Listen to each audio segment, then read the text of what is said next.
12 दिसंबर 2024 को ज़ारा डर अपने यूट्यूब चैनल पर एक वीडियो अपलोड कर बताती है कि वो अपनी पीएचडी ड्रॉप कर full time only fans creator बन रही है। ये खबर ऑनलाइन आते ही पूरे सोशल मीडिया पर ये न्यूज वायरल हो जाती है। तो ऐसी क्या मजबूरी थी कि पीएचडी कर रही इतनी खूबसूरत लड़की को ओनली फैंस जैसे अडल्ट प्लेटफॉर्म पर शिफ्ट होना पड़ा? आइए जानते हैं आज इस पॉडकास्ट में ज़ारा डर और ओनली फैंस के बारे में।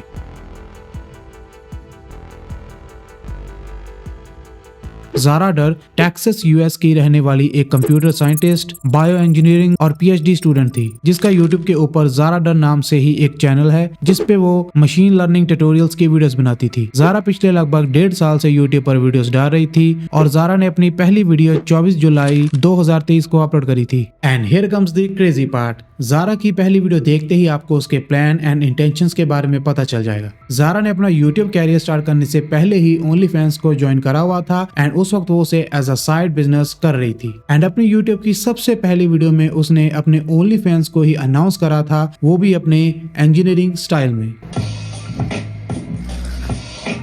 I made this robot that moves up and down and flaps its wings every time I get a new subscriber on my OnlyFans. इसके बाद ज़ारा 1.5 साल में सिर्फ और सिर्फ 11 वीडियोस ही अपलोड करती है और उसमें से भी एक उसकी ओनली फैंस अनाउंसमेंट की सबसे पहली वीडियो थी और दूसरी उसकी लास्ट वीडियो जिसमें ये अपने ओनली फैंस अकाउंट को as a full time work announce करती है। यानी कि 1.5 साल में ज़ारा ने सिर्फ और सिर्फ 9 एजुकेशनल वीडियोस ही अपलोड करी, जिनमें से एक भी वीडियो 8 मिनट की लेंथ तक भी नहीं पहुंच पाई। And pay attention to all of our outfits here during हर लेक्चर्स। सब की सब वीडियोस में क्लेवेज दिखाया जा रहा है, यानी कि जानबूझकर ऑडियंस को सॉफ्ट स्पोर्ट्स दिखाए जा रहे हैं बजाय इसके कि वो अपनी ऑडियंस को कोई एजुकेशनल कंटेंट दे। आई मीन कम ऑन यार, why would you dress like that if you are really teaching something. YouTube join करने से पहले ही इसने ओनली फैंस ज्वाइन किया हुआ था एज ए साइड बिजनेस। 1.5 साल में सिर्फ 9 एजुकेशनल वीडियोस डाली हैं और सब वीडियोस में एजुकेशन से ज्यादा क्लेवेज को दिखाया गया है। किसी भी वीडियो की लेंथ 8 मिनट्स तक भी नहीं पहुंच पाई और इसकी हर एक वीडियो में इसके एक्सक्लूसिव कंटेंट का डायरेक्ट लिंक मेंशन है और उसके अलावा और कुछ भी नहीं है डिस्क्रिप्शन बॉक्स में। एंड 1.5 साल बाद एंड में आकर ये एक वीडियो बनाती है जिसमें ये अनाउंस करती है that I've dropped out of my PhD.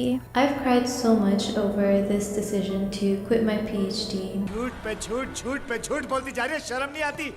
So basically Zaara का ये शुरू से ही प्लान था कि वो यूट्यूब के ऊपर ऑडियंस गैदर करे एंड वहाँ पर अपना ओनली फैंस अकाउंट प्रमोट करके सारी ऑडियंस को अपने ओनली फैंस अकाउंट पर लेकर आए और बिना किसी मेहनत के लाखों करोड़ों रुपए कमाए और ऐसा हुआ भी। सो अपनी लास्ट वीडियो में जिसमें ज़ारा बताती है कि वो अभी full time only fans creator बन चुकी है, उसमें वो बताती है कि उसने सिर्फ 1 साल में ही ओनली फैंस से $1 मिलियन से ज्यादा रुपए कमाए हैं। $1 मिलियन से ज्यादा, which is around India's 8 crore and 58 lakh rupees. और ध्यान देना, अभी तक ये उसने एज अ साइड बिजनेस करते हुए करा था और अभी तो वो full time only fans creator बन चुकी है। तो सोचो अब वो कितना कमाएगी। इतना ज्यादा प्रॉफिटेबल है ये ओनली फैंस। एंड इतना ही नहीं, आगे ज़ारा ये भी बताती है अपनी वीडियो में कि उसने इस कमाई से उसके जो माँ बाप ने लोन लेकर घर लिया था वो पैसे भी उसने चुका दिए हैं और उसने अपने लिए खुद की एक नई गाड़ी भी ले ली है और इसके अलावा उसे कोई भी स्टूडेंट लोन भी नहीं लेना पड़ा था अपनी पढ़ाई के लिए जब वो पीएचडी कर रही थी।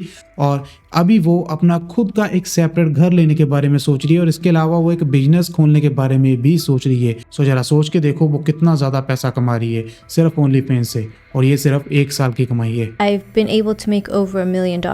With that, I helped my family pay off their mortgage, I bought myself a car, and thankfully I avoided taking out any student loans. Now I have an investment portfolio and I'm planning on buying my own house soon. सो अगर आप लोगों ने ये video यहाँ तक देख ली है तो आपको पता चल गया होगा कि ज़ारा का इंटेंशन कभी एजुकेशनल कंटेंट बनाने का था ही नहीं। वो यूट्यूब चैनल इसलिए क्रिएट करती है ताकि वो एक ऑडियंस गैदर कर पाए और फिर उस ऑडियंस को अपने ओनली फैंस अकाउंट पर ले जाए। And as you can see ऐसा हो भी रहा है एंड अभी वर्ल्ड वाइड उसके चर्चे चल रहे हैं और उसने तो यूट्यूब ज्वाइन करने से पहले ही ओनली फैंस ज्वाइन किया हुआ था। तो फिर यार 1 मिलियन 1 साल में बिना किसी मेहनत के कमाने के बाद क्यों ही कोई पीएचडी करेगा, क्यों ही कोई ऐसी जॉब करेगा जो किसी के अंडर हो, या फिर क्यों कोई यूट्यूब के ऊपर वीडियोस डालेगा और इतनी ज्यादा मेहनत करके रिसर्च करके एडिटिंग करके उसे डालेगा कुछ चवन्नी कमाने के लिए। 1 मिलियन के सामने तो चुमन्नी ही है और इसीलिए इसीलिए वो ये सब कर रही थी ताकि वो ओनली फैंस के ऊपर अपनी ऑडियंस लेकर जाए और वहां पर खूब पैसा कमाए। एंड ऐसा नहीं है कि उसने यूट्यूब को क्विट कर दिया है, उसने ट्वीट करते हुए बोला है कि वो यूट्यूब के ऊपर अभी भी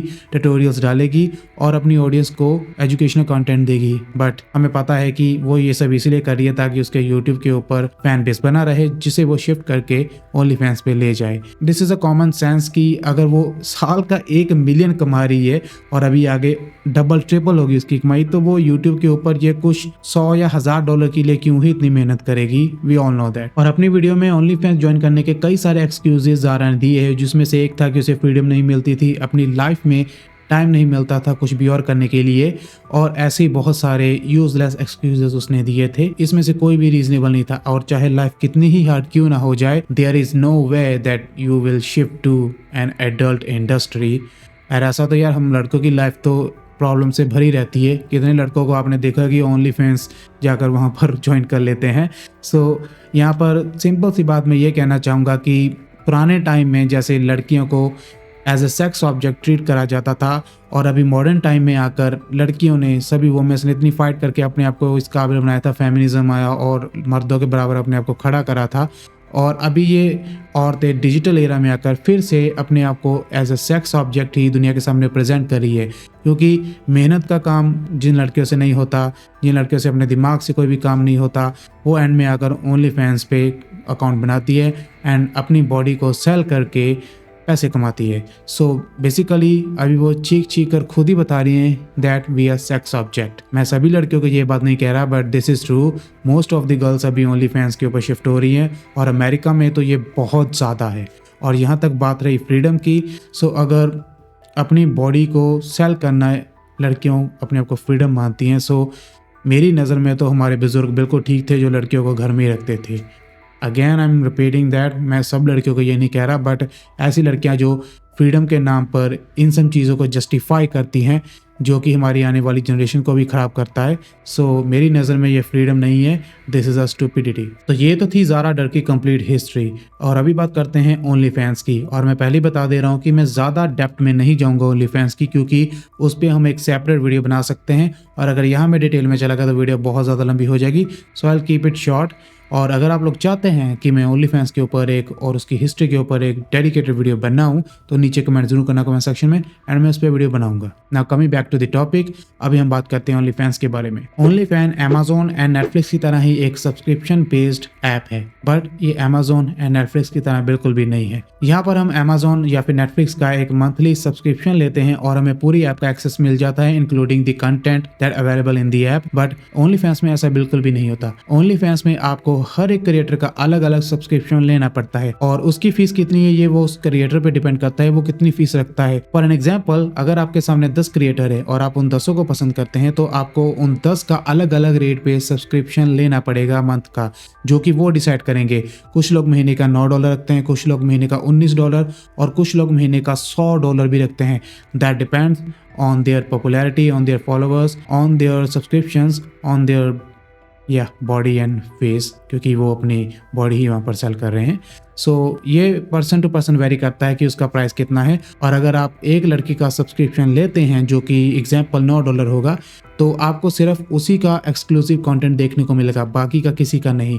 तो आपको उन सब का एक्सक्लूसिव कंटेंट देखने के लिए अलग अलग सब्सक्रिप्शन लेना पड़ेगा, और इसी कारण उनकी इतनी कमाई होती है। और यहाँ पर जो ओनली फैंस की कंपनी है वो अपना 20% कट रखती है, और 80% जो है वो क्रिएटर को देती है। फॉर एग्जाम्पल, अगर आप एक क्रिएटर का $100 लेकर सब्सक्रिप्शन लेते हैं, सो $20 जाएंगे कंपनी को और $80 जाएंगे ओनली फैंस क्रिएटर को। So this is a big deal. और अगर हम बात करें यूट्यूब की, तो यूट्यूब 45% खुद रखता है और 55 क्रिएटर को देता है। सो इतना ज़्यादा गैप है मनी का ओनली फैंस एंड यूट्यूब के अंदर। और सब्सक्रिप्शन लेने के बाद भी आप जब एक्सक्लूसिव कंटेंट देखोगे, तो आप जब वीडियोस लाइव चलती है तो उसके अंदर भी आप उन्हें और पैसे देकर उनसे कुछ भी करवा सकते हैं और अपनी फैंटेसीज को एक रियलिटी दे सकते हैं। I am not asking you to go and buy, I am just telling you for the information. So कुछ इस तरह से ये चलता है, और ये बहुत ही ज़्यादा एडिक्टिव ऐप है। जो लोग ये खरीद लेते हैं तो उनको लत लग जाती है बिल्कुल नशे की तरह, और वो इस माया जाल के अंदर डूबते चले जाते हैं, हर महीने अपने पैसे उड़ाते रहते हैं। So you better way from these kind of apps. और ज़ारा ऐसी पहली स्टूडेंट नहीं है जो अपनी स्टडी को छोड़कर इसमें आई है, और बहुत सारे टीचर्स एंड बहुत सारे स्टूडेंट्स भी ऐसे हैं जो ओनली फैंस पे शिफ्ट हुए हैं। कॉर्टनी टिलिया न्यूयॉर्क की फॉर्मर स्कूल टीचर थी। ये teaching show only fans join करती है और अभी पर मंथ $1 लाख कमा रही है। मेगन गैदर एक स्कूल कोच थी और ये ओनली फैंस ज्वाइन करके अभी एज अ साइड बिजनेस ही महीने के $5,000 से ज्यादा कमा रही है। ब्रियाना कॉपेज अपनी स्कूल टीचिंग छोड़कर ओनली फैंस ज्वाइन करती है एंड अभी साल का $2 मिलियन कमा रही है। इस्लामून ये भी एक PhD स्टूडेंट थी और PhD ड्रॉप कर ये ओनली फैंस ज्वाइन करती है और साल के $5 मिलियन कमाती है अपने 2 अलग अलग ओनली फैंस अकाउंट से। अमेरिका में ओनली फैंस के केसेस बहुत ज्यादा हैं और बहुत सारी वुमेन्स ओनली फैंस के ऊपर शिफ्ट हो रही हैं। और सिर्फ अमेरिका ही नहीं, बहुत सारी इंडियन गर्ल्स भी ऐसी है जो ओनली फैंस के ऊपर शिफ्ट हो रही हैं एंड इनमें से मोस्टली वो इंडियन गर्ल्स है जो कि फॉरेन में ही रहती हैं। शिल्पा शेट्टी, जैस्मिन एक्स, इंडिया मीरा, राखी गिल, कैरा निशा, प्रियंका अरीस, पूनम पांडे, लटिका जा एंड स्कारलेट रोज। और लिस्ट बहुत ज्यादा लंबी है, अगर गिनाने बैठ जाऊं तो वीडियो बहुत ज्यादा लंबी हो जाएगी। और जैसा कि मैंने कहा ओनली फैंस के ऊपर हम एक अलग वीडियो बना सकते हैं जिसमें मैं इसकी पूरी हिस्ट्री एक्सप्लेन कर सकता हूँ। And if you are interested then be sure to comment below. और वीडियो खत्म करने से पहले मैं बहुत ही जरूरी बात बताना चाहूंगा कि ज़ारा डर की अपनी लाइफ है, उसकी अपनी बॉडी है, इट्स हर पर्सनल चॉइस की वो अपनी लाइफ के साथ क्या करती है। बट हमारा वीडियो बनाना फर्स्ट बनता है क्योंकि ये हमारे लिए एक बहुत ही रॉन्ग चीज़ है, क्योंकि हमारी आने वाली जो जनरेशन है उसे ये बहुत ही ज़्यादा इफेक्ट करेगी और हमारी दुनिया किस तरफ को जा रही है। सो एथिकली एंड मॉरली ये रॉन्ग है, इसलिए हम इस पे वीडियो बना रहे हैं। अदरवाइज वो हमारी तरफ से तो आतंकवादी भी बन जाए, हम उसे रोक नहीं सकते। That's on her. वीडियो पसंद आए तो लाइक करना एंड सब्सक्राइब करना अगर न्यू हो, क्योंकि ऐसे पॉडकास्ट आते रहेंगे। सो मिलते हैं बहुत ही जल्द एक नई वीडियो के साथ, तब तक के लिए टेक केयर। ओनली फैंस को आप एक ऑनलाइन डिजिटल कोठा भी बोल सकते हैं।